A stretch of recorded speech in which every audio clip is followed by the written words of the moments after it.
As we change as people, so do our ideals. So why does anyone act surprised that society does the same? Some people are stubbornly holding on to how things used to be, instead of accepting what they are. Disappointingly, some of them are comedians. People who I used to find clever have been constantly complaining that comedians can't say anything anymore. And they say that in a theater, while casually using the same words that used to get Lenny Bruce arrested. The only people who can't say anything anymore are the people who can no longer think of anything new to say. As the world changes, there's more to say than there used to be, not less. I wanted to get all these thoughts out on stage. And what better place to do that than at a comedy club in a mall in central Ohio?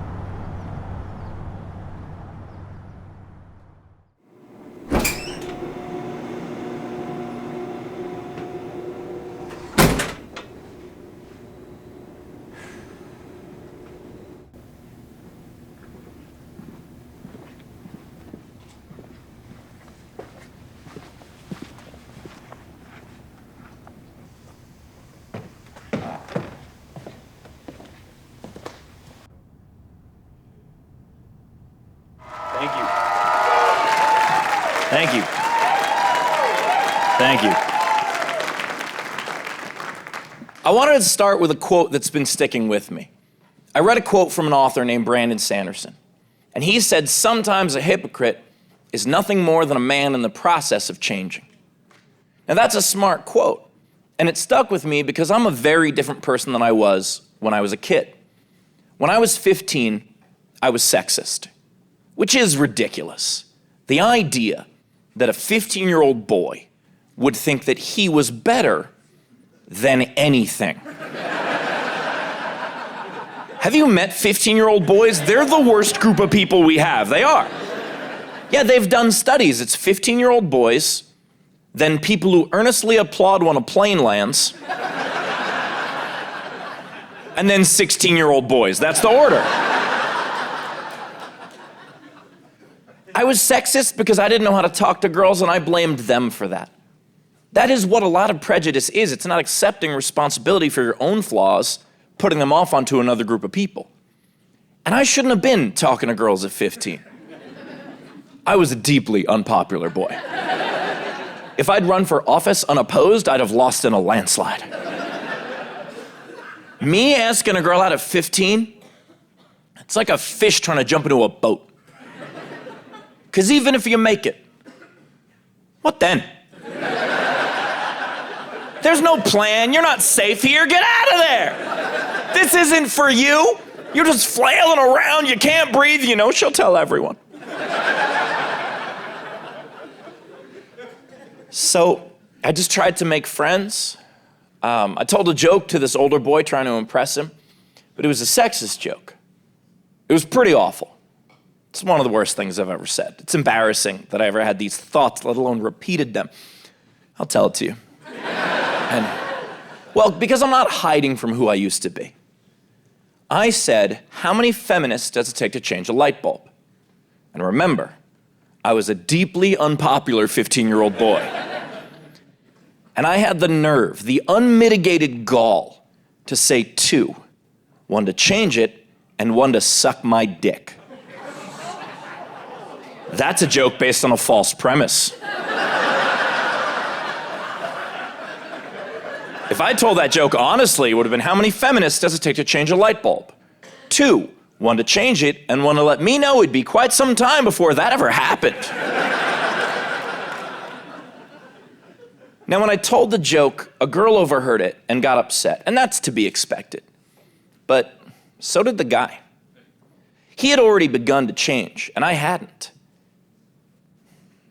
That moment stuck with me. See, I thought it'd be fine to say whatever I wanted about girls, just 2 guys hanging out. That's male privilege. Now, I didn't know it was called that at the time because I had never had a brush with privilege before. That is how privilege works. You don't know what you have until you accidentally abuse it. There's all types of privilege. Like many of you in this room have a privilege you've never realized you have, that I'll never have. You can just walk around on a sunny day. Yeah, like it's fucking nothing. You don't have to plan your walk based on the height of the buildings and the shadows they cast. When you're as pale as I am, that song, You Are My Sunshine, is a diss track. It's the meanest thing you can say to somebody. Now, I have a privilege some of you will never have. I have height privilege because I'm tall. But I'm not so tall that people stop and talk to me about it. That's diminishing privilege. I have a friend who's 6'8". He cannot go anywhere without hearing, "How tall are you?" And he hates it. So I try to cheer him up.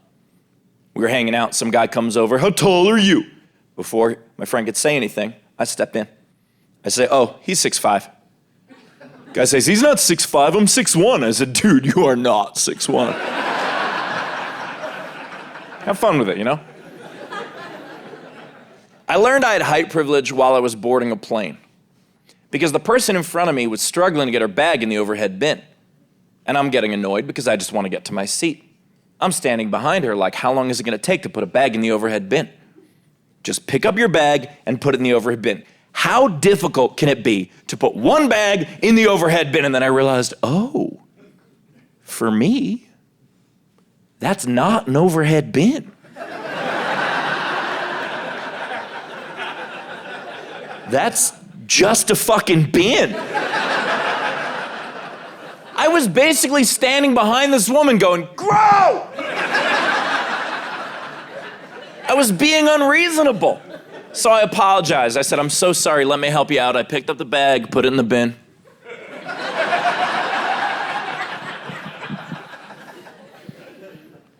My life is easier because I'm tall, and I did nothing to earn that. I recognize that. I don't deserve any credit for it, but everything from self-defense to dating apps to ping pong, easier for me because I'm tall. My fiance and I like to play ping pong, and she's quite good, but she's 5'3", so she like knows all the angles and she's real quick. And I just go, down. And we are evenly matched. It's not fair, it's just easier for me. Like I was hanging out with some friends at Niagara Falls and I got separated from the rest of the group. And you know what I did? Nothing. I stood there until they saw me. I didn't have to send a pin on a map. Why would I? Go to Google Earth, zoom out, I'm the pin on the map. Now, of course, not everything is easier for tall people. Every aspect of us has its challenges. Legroom on a plane, that's frustrating. Oh, every time I board and I walk by a short person in an exit row seat, I'm like, why'd you take this from me? You don't need this. This isn't yours. I don't buy up all the short pants. Give it back. Hotel showers. Oh, those get on my nerves because the shower head is never all the way at the top. Why isn't every shower head all the way at the top? Put them as high as they go. You know why that's fine? Because it's water. It'll come down, get us all eventually. How impatient are short plumbers?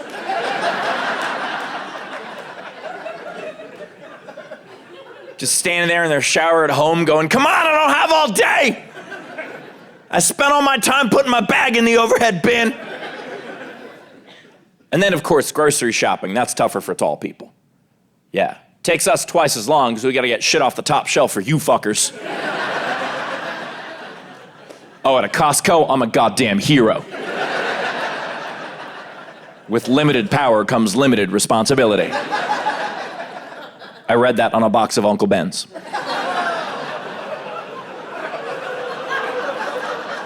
And so I started changing. And I think I changed the most during the height of the Me Too movement. A lot of men did. And that movement worked. And here's how I know that movement worked. You ever hear one of those dummies complaining about it? One of those guys is like, it's like we can't say anything anymore. I'm like, yeah. He gets it. Oh, he doesn't like it, and he definitely doesn't understand it, but he learned to shut the fuck up. Progress.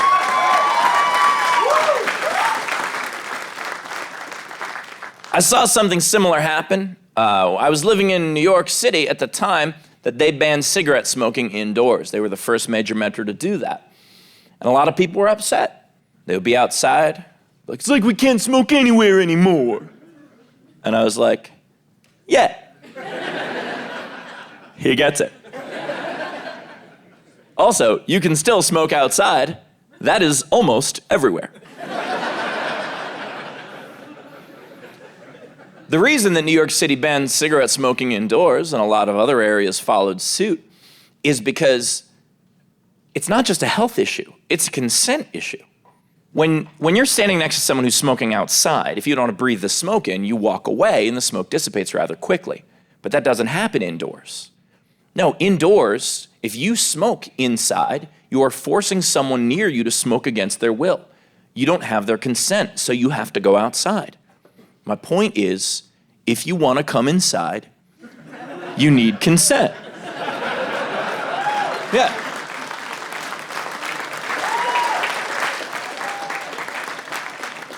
I'm so glad you get metaphor. Like, if this would be a long show if you did not get metaphor. Just some guy being like, yes, that is why you have to go outside. I didn't find that last one very funny, but it was informative.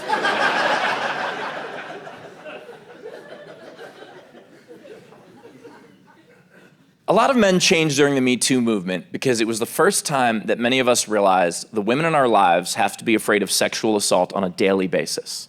And that's terrifying. But there were guys who didn't change. There were guys who didn't get it. They were like, what if I get falsely accused? And look, I'm not mocking false accusations, okay? They're real, they're terrible, and they destroy lives. And they make it more difficult to prosecute actual crime. However, they're pretty rare. Statistically, as a man, you are more likely to have been raped than to have been falsely accused of rape. So if you're one of those guys that is constantly afraid of being falsely accused, you should also walk with your back to the wall at all times. Just shimmy through life.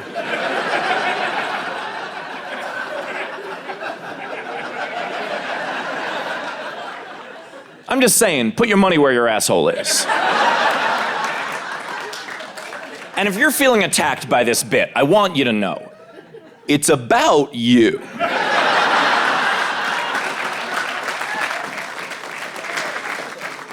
I'm not making fun of men, I'm making fun of cavemen. There's a difference. We're all born cavemen, but we have the opportunity to stand upright, take our knuckles off the ground, and evolve. Not every guy does. I enjoy scaring cavemen. Oh, it's fun, and it's easy. You just walk up to them, lean in, say something simple. Just lean in and say, gender-neutral bathrooms. Cavemen are terrified of gender-neutral bathrooms, despite having them at home for quite some time. That's a weird one, right? We all have gender-neutral restrooms. If you go to some dude's house and he has a separate restroom for women, he's filming in there.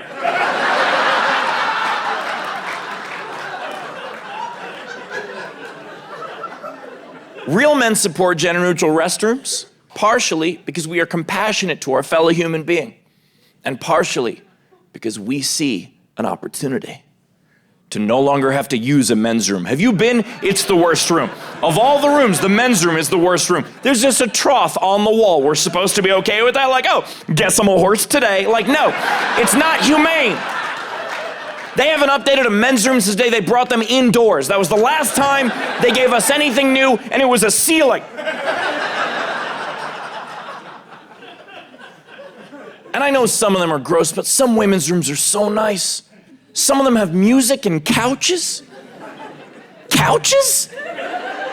You can't put a couch in a men's room. That'll get peed on immediately. I bet they tried it once, some fancy hotel put a couch in a men's room. First guy in was like, weird looking urinal cake, but let's do this.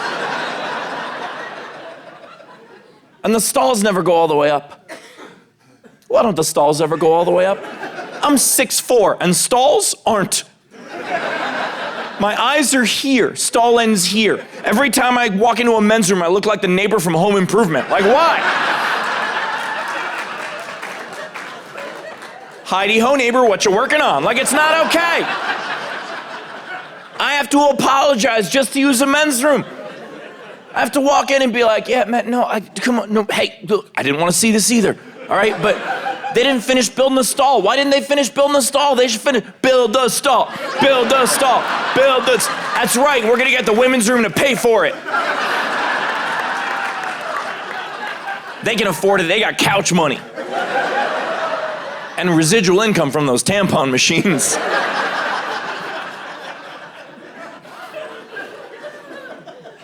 I was in North Carolina when they passed that bathroom bill. And if you don't know what I'm talking about, North Carolina passed a law that said you could only use the restroom of the gender you were assigned at birth. Now, they didn't use language quite that polite, because the people who passed that law don't believe that gender can be assigned. They think if you're born with a vagina, that makes you a woman. Which is a little odd to me, because some of those same people refer to their car as she. So if a vagina makes you a woman, can you tell me on the Honda Accord? It's the gas cap, right? It's gotta be. Of course it's the gas cap, because some of them just open, but most of them you need to know where the button is, and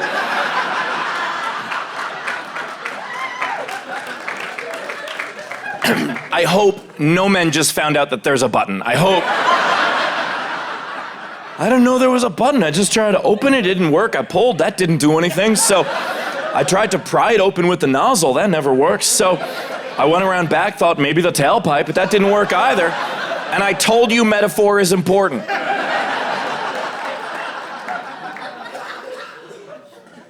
They disguised this law as a pro-woman law, but it wasn't. It was anti-trans. They just weren't being honest about it. But it's obvious that it was, because of the language that they used. They fear-mongered to get this law passed. And by the way, fear-mongering, very powerful tool, because you do not think logically when you're scared. The Halloween candy people take advantage of this.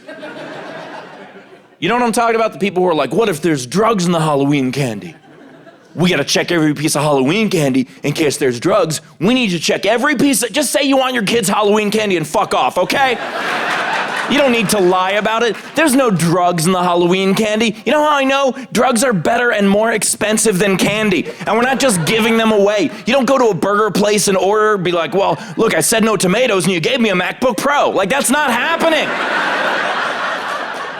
You can't go to a grocery store on November 1st and get half-price drugs. Like, they're not, well, it depends on the neighborhood, but what I'm saying is I never had a rough day and then finally got to sleep because I had a piece of candy. Well, I did, but there was drugs in it. Do you understand what I mean? And there are still states trying to figure out whether or not drugs are gonna be recreationally legal. And that is so ridiculous because we've been through it already. Colorado was the first state to legalize, and it was a while ago.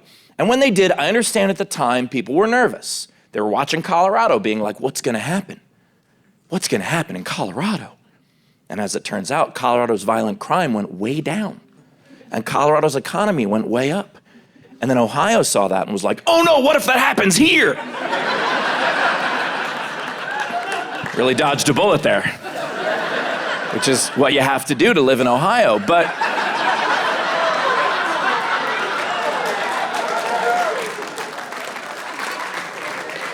they disguised this law as a pro-woman law. It was clearly anti-trans. Listen, I mean, the arguments they were making about it, they would say things like, well, if a trans person can use a woman's room, then a man can just tell someone they're trans and use a woman's room. And I was like, tell who? The bouncer outside the woman's room? I don't think you've ever peed. You don't scan your dick to open the door. Present genitals, boop. Like, that's not how it works.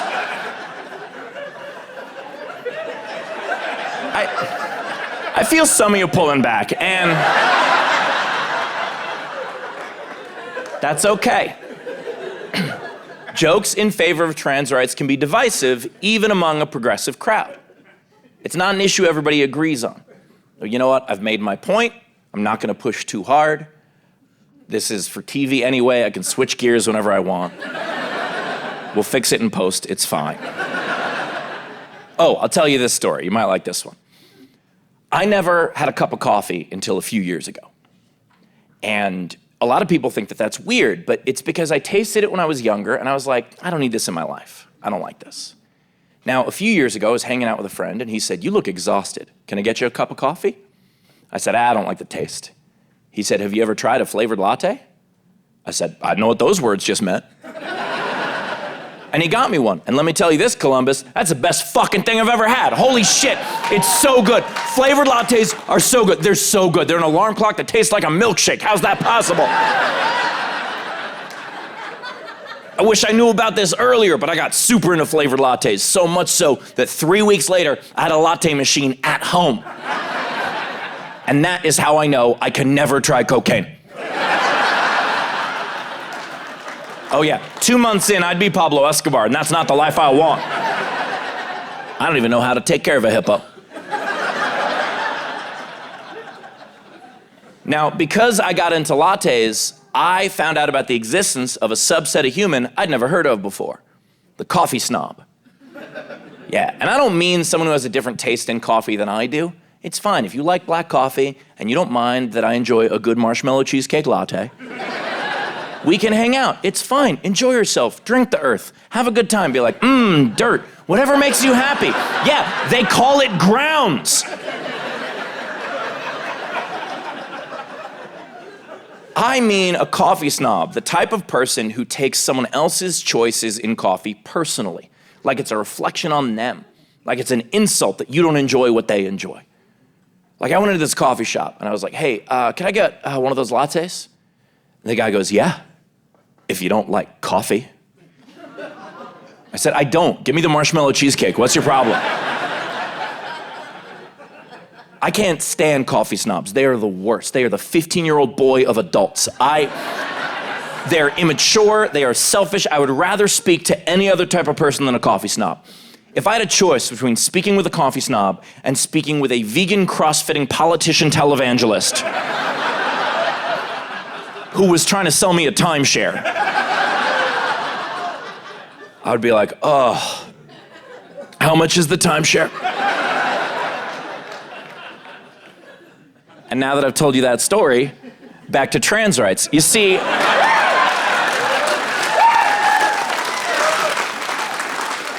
I wasn't changing the subject. I was illustrating that in every other walk of life, we understand that someone else's decisions don't affect ours. But we have blinders on when it comes to gender identity. Even people who are otherwise progressive will mask it as compassion. They'll say things like, well, what if someone transitions and then regrets it? Look, I'm not going to pretend that doesn't happen. Of course it happens. It happens 3% of the time. 3% of the time that someone transitions, they then regret it and detransition. But I also read a story of lottery winners. 3% of people who have won the lottery have regretted it. The same percentage, which shows me that the regret has nothing to do with gender identity. It just means 3% of people will never fucking be happy. That's what that means. Yeah. 3% of you are regretting buying tickets to this show. It's okay. I know who. I'm not insulted, it's just the math. So I was in North Carolina when they passed this bathroom bill. And I'm taking an Uber to the airport. And by the way, every argument I've ever heard against trans people has always come from a place of dishonesty. I've never heard the honest one. And there is an honest one. If someone were to say, hey, I don't relate to it, I don't understand it, and therefore, I don't like it. I don't agree with that, but at least it's honest, and you can have a conversation with honest. But instead, they'll say things like, well, I can't keep up with all the pronouns. Oh, well, thanks for letting us know that you're slow. Because all the pronouns, we're talking about 9 pronouns. That's at the root of this, 9. He, him, his, she, her, hers, they, them, theirs. Not, if you get lost on 9 pronouns, you're gonna get so fucked up by names. Because we got a lot of those and they're changing all the time. We call people what they want to be called. I met a young woman named Penelope, and she introduced herself to me. She said, "Hi, my name is Penelope." And I wasn't like, "Nah, man, that's Penelope."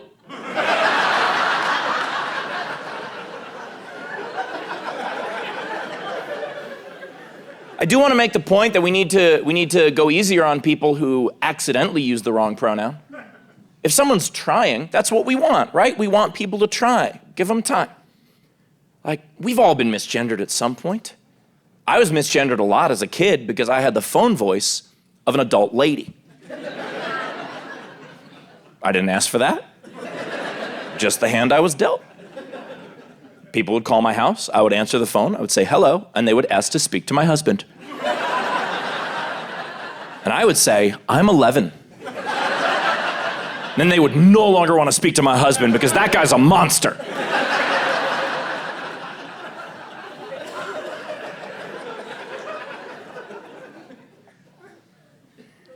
The most common lie that I hear is I just want to go back to a simpler time, when men were men and women were women. Whenever I hear that, I think, tell me the year. What year are you talking about? Because we're American. Our founding fathers wore wigs, high heels, and dresses. Yeah, that was just revolutionary drag. That's all that was. That was RuPaul Revere.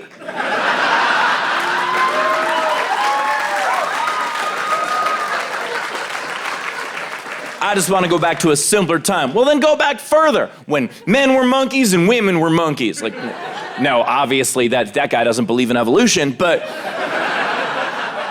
I just want to go back to a simpler time when I was just one cell. No, it's pronounced incel, sir. But, and now we have states like Tennessee trying to ban drag, trying to make it a misdemeanor, which shows how little they understand drag. Because if they knew the first thing about drag, they would know that misdemeanor, excellent drag name. If I'm ever at a drag show and I'm leaving and I hear the announcer come on and say, "Coming up next, it's misdemeanor and felony," I'm like, I'm staying. I know what's about to happen, but it's gonna get cool.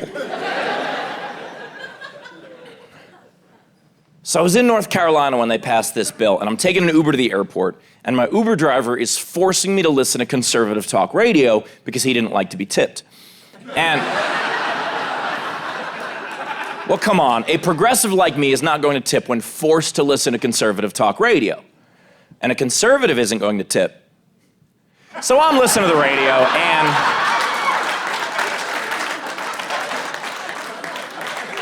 I want to be clear, I'm not mocking conservatives. I'm demonstrating I understand the party platform. The Republican Party is all about self-reliance, right? Got to pull yourself up by those bootstraps. If I tip you, what's next? A living wage? Where does it end? It's a slippery slope, which is true because every slope is slippery when you can't afford shoes. So,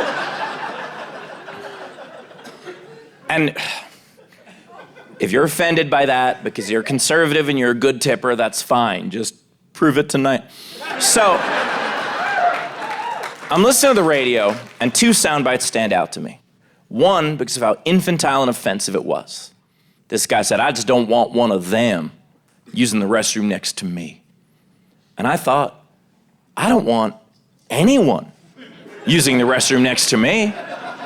I've never been in a public restroom and someone else walks in, I'm like, nice! Got me a good one.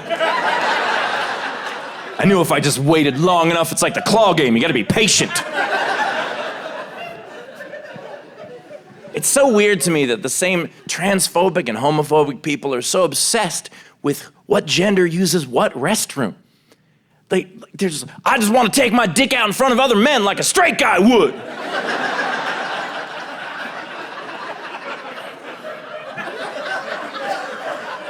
I don't think you and I interpret those words the same.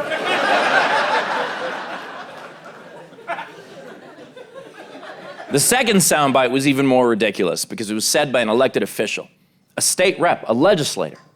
This guy said, if you ask any 5-year-old, they'll tell you. Boys go to the boys' room and girls go to the girls' room. And I thought, what a compelling argument for not electing 5-year-olds. because they don't get nuance.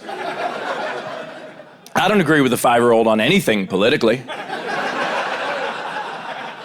You know they're anti-vax.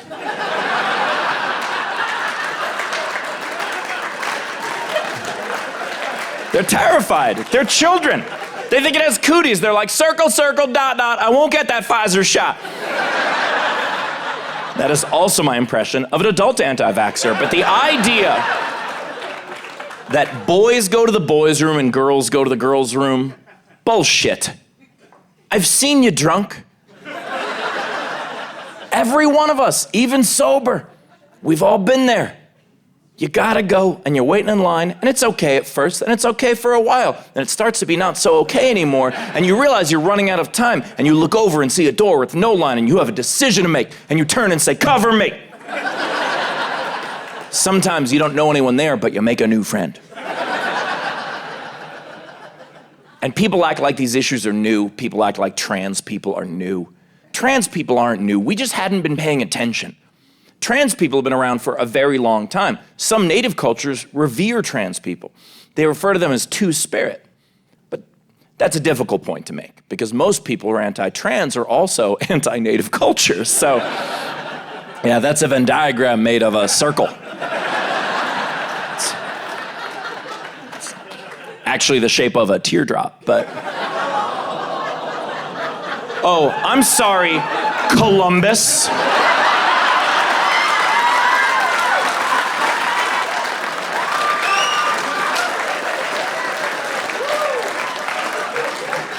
OH, oh no.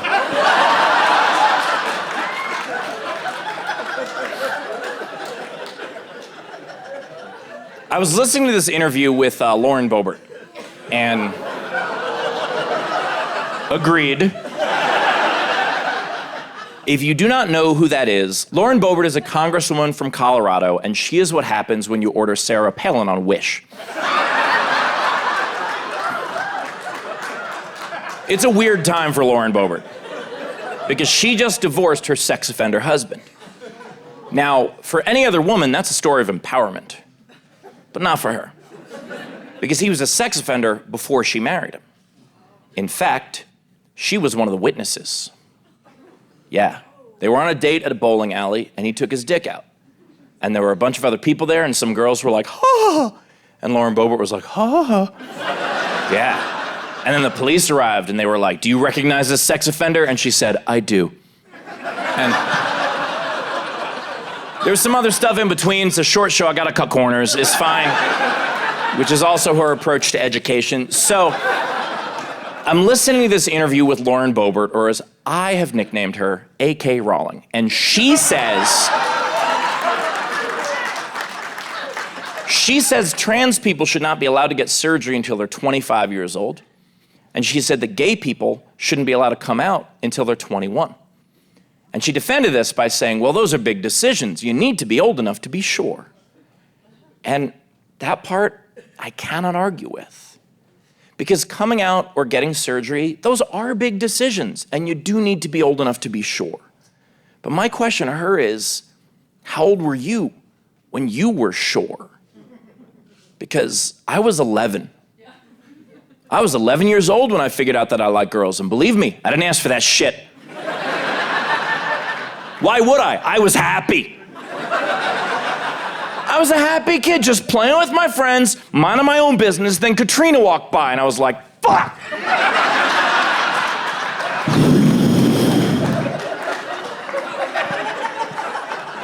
I'm gonna be so bad at this for so long. Oh, my husband's gonna be furious. What I'm saying is, Katrina was a disaster. Way more than 3% did not like that joke, but... People like Lauren Boebert seem to be afraid that they're gonna turn gay or turn trans, like that's possible. You're either born that way or you're not. It's as simple as that. It just takes some people longer than others to figure it out. And I wrote about this, and a guy messaged me and he said, what if I read a book with a gay character? And I thought, you could have ended that sentence at the word book.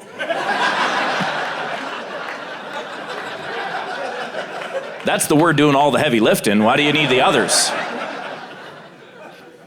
What if I read a book with a gay character? Then you'll learn that author's interpretation of that character.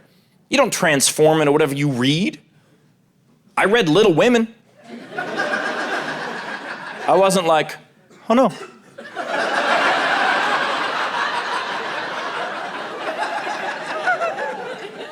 Suddenly I'm 5'2" and I'm bleeding. What the fuck is this book? Yeah, I read the Bible. I haven't murdered anybody. Like, it's not automatic.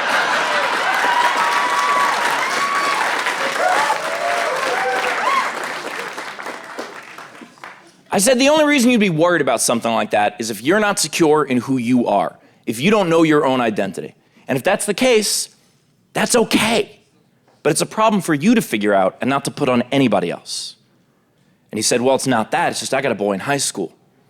What if he reads a book with a gay character, decides to experiment, gives another student a hand job? I was like, well, I don't know how to tell you this, man, but if your son reads a book and then immediately gives another student a hand job, he has already given so many hand jobs. Like, that's... His nickname in school is hand job. You understand that, right? How impressionable does this guy think his son is? I should have never signed the permission slip for that trip to Washington, D.C. The second my son saw that monument, it was over.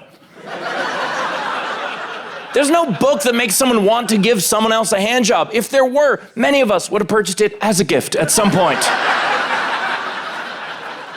It's like, here, honey, I got this for me. If there were a blowjob book, that could be a gag gift, but...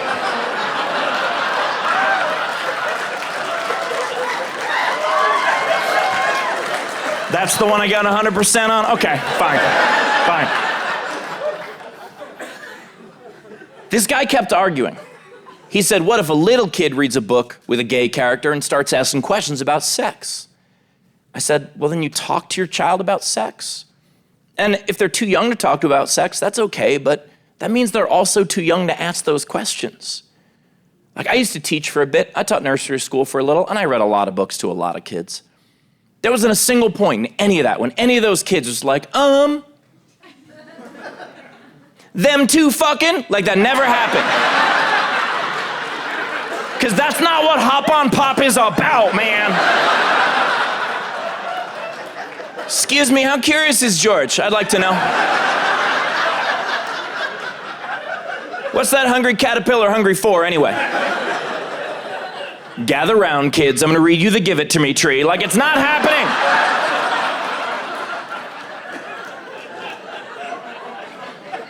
If you cannot have a gay couple in a kid's book, because a kid might start asking questions about sex, then it stands to reason that you cannot have a straight couple in a kid's book, because a kid might start asking questions about sex.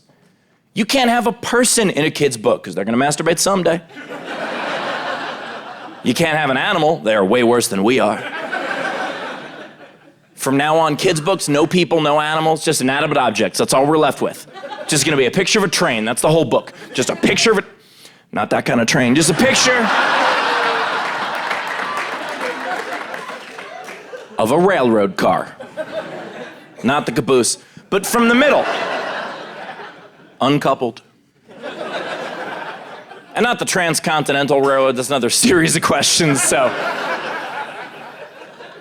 And look, I understand. I've been making fun of the right a great deal tonight, and I want you to know I'm not done. But before I get there, I'm gonna knock a few of you off your high horse for a second. Because the two most dangerous things we do in society both come from the left. One is that we eat our own. When someone disagrees with us on one issue, suddenly they're not part of us anymore. Why? We've changed. Can't we afford that luxury to somebody else? We cannot keep eating our own. Many of us are vegan. But also, when you turn all your allies into enemies, you will only be left with enemies. I started thinking about this in 2015. And I know it's not that long ago, but it seems like a different time. And it was. Think about how much has changed since 2015. I mean, back then, Republicans loved to wear masks. They went with the outfit. And Yeah, it was before we realized that the MyPillow guy was also the MyPillow case guy. Like, it's a different time. But one of the bigger things that happened in 2015 is that was the year that Caitlyn Jenner came out as trans. And it was a big story. It was also the first time that many people had heard what trans was. There were a lot of people that were confused, like, she's a transmission? I was like, no, but the thing under the hood. Be like, well, technically, you know what the gas cap is? We could start there. It's gonna be a long and nuanced conversation. And while we were having that long and nuanced conversation, Dave Chappelle wrote a few bad jokes about trans people. And we got real angry at him. Yeah. And we were faced with a choice. We could look at Chappelle and say, hey, he's been an important progressive voice that has been right on so many issues. And he missed this one. Or we could say, this is who he always has been, this is who he always will be. And guess which one the internet chose? Tons of internet outrage. Tons. And internet outrage has never changed anyone's mind for the better. Internet outrage is worthless. If internet outrage was worth anything, Elon Musk wouldn't have to charge $8 a month for it. A bunch of people yelling at someone is not going to change their mind for the better. It's going to reinforce what they already said. And he released another special, and there were more trans jokes on it, and people act surprised. What the fuck did you think was going to happen? You think he was going to look at that tweet and be like, well, this stranger did threaten to kill me, but he also made a few good points. Look, I was disappointed. He was a hero of mine. Ironically, he transitioned out of that, but we were saying the right thing the wrong way. And that doesn't accomplish anything. Like, if you were to tell your friend that they have a very sweet father, that's a nice thing to say. But if you were to say, hey, quite the sugar daddy you got there. See that difference? The right thing the wrong way. If you turn all your allies into enemies, you will only be left with enemies. I was in an email group. It was a progressive political email group. I didn't know everybody in the group, but I really enjoyed being there. And when Roe v. Wade got overturned, there was a flurry of activity in the group. And someone sent an email and said, I can't believe this. This is crazy. And someone else replied and said, it is so offensive that you would use the word crazy. That is ableist language. And I thought, well, that's fucking crazy. That's not ableist language. You're going too far in that point. What's she supposed to say? Be like, okay, fine, I won't say crazy. I don't want to offend anybody. I'll just say this is so weird. Because then someone else is going to pop up and go, you know, I got a brother who's weird. Like, all right, I don't want to offend him either, so I'll just make noises. I'll just say this is so blah, blah, blah, blah, blah. And then that's going to offend the blah, blah, blah, blah community, and you don't want them to protest because it'll be super loud. So I replied, because I cannot leave well enough alone. And I said, with all due respect, I understand that your feelings are hurt, but we're at war. And when you're at war, you don't have the luxury of having your feelings hurt. You triage, you concentrate on what's most important, and you are fighting the wrong fight. And someone else replied and said, don't use words like war and fight without a trigger warning. That is violent language. And I said, what the fuck you think the word trigger is?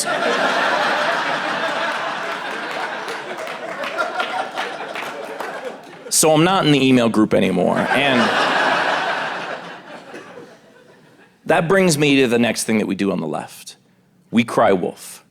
We make a big deal out of every little thing. So when the big things happen, no one's listening anymore because it all sounds the same. We seek out getting offended. We make up reasons to be offended as if we're trying to set the high score.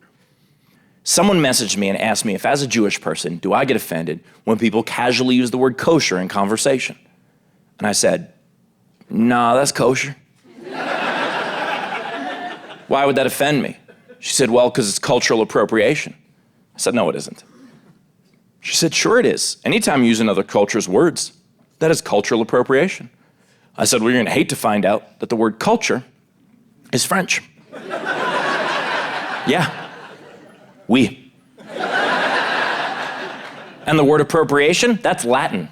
The Romans the culture that appropriated everything. You have culturally appropriated the phrase cultural appropriation from the great appropriators themselves. Not everything is cultural appropriation. Sometimes we are just learning about each other, and to me that is as American as apple pie, which is Dutch.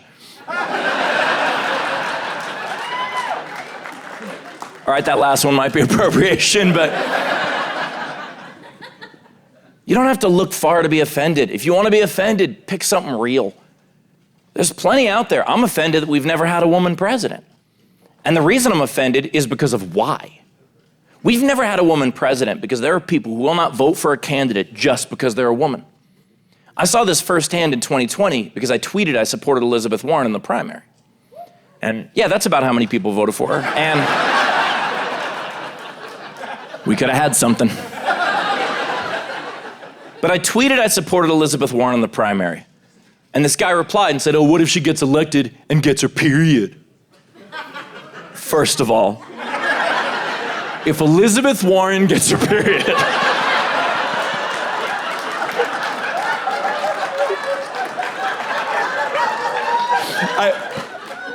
I don't know how closely you follow politics or biology, but she was 71 years old.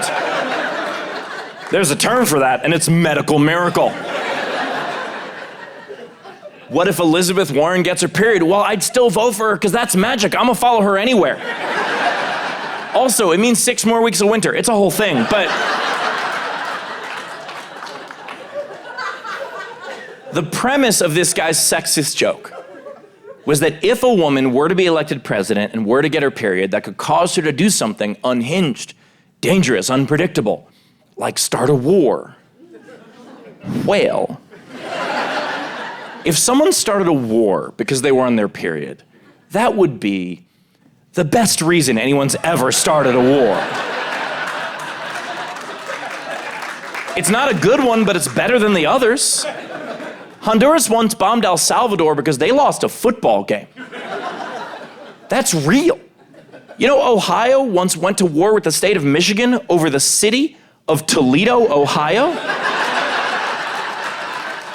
Which begs the obvious question, why? I've been to Toledo. I never looked around and thought, this is worth dying for. I did look around and think, probably gonna die here.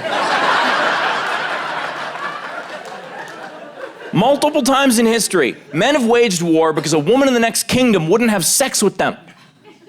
Maybe she wanted to, but she was on her period. So sometimes men start war because women are on their period.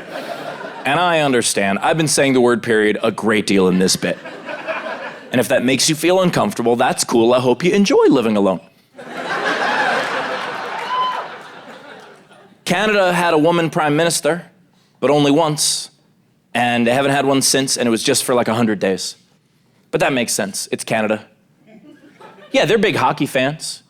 They're like, 3 periods, this one's over.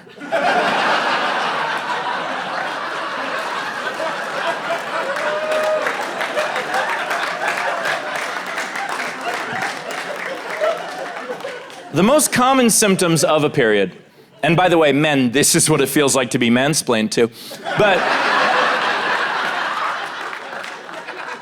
hear that laughter? That's the laughter of annoyance. So, the most common symptoms of a period, I looked this up. Muscle pain, headaches, and joint pain. That means there are people who will not vote for a candidate because they're afraid that once a month, she might get joint pain. But those same people have no issue voting for a dude in his late 70s. That guy is joint pain. That guy is 90% joint pain, 10% Metamucil. That's the guy. They call it the Joint Chiefs of Staff. That's the name.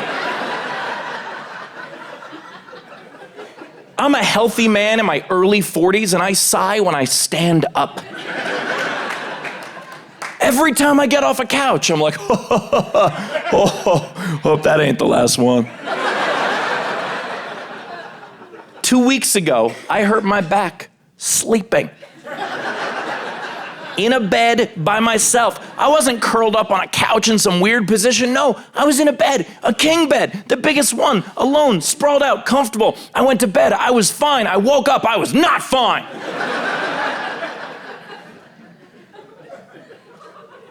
And there are guys with the audacity to say that women aren't tough. If you think women aren't tough, that just means you've never showered with one.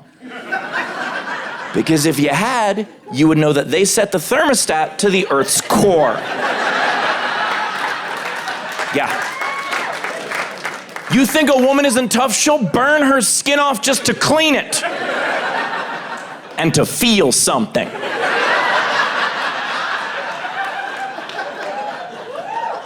I think women take hot showers just because temperature is the only thing we let them control about their bodies. Yeah. They're just scrubbing off the legislation.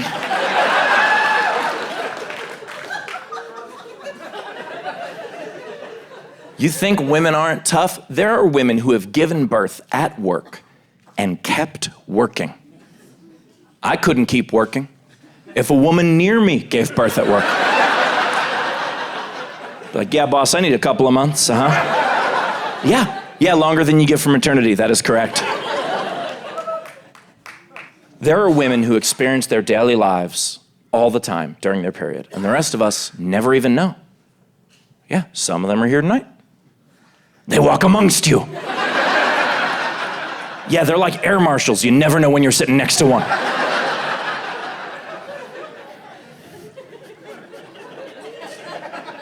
Meanwhile, I bit the inside of my cheek at lunch. I thought about canceling the show. And I'm not stopping at president. I want everyone in charge to be in their period. That's what I want.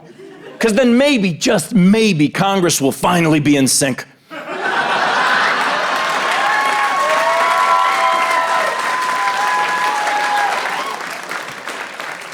And I get the irony. I understand the irony. I just spent the last couple of minutes making fun of someone for telling a sexist joke when I already admitted to you that I told one that was way worse.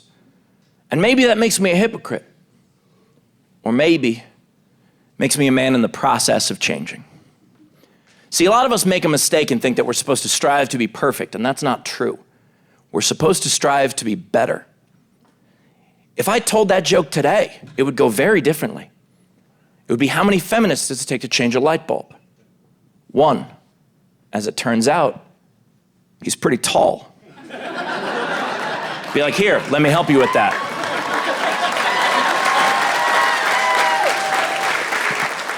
Thank you.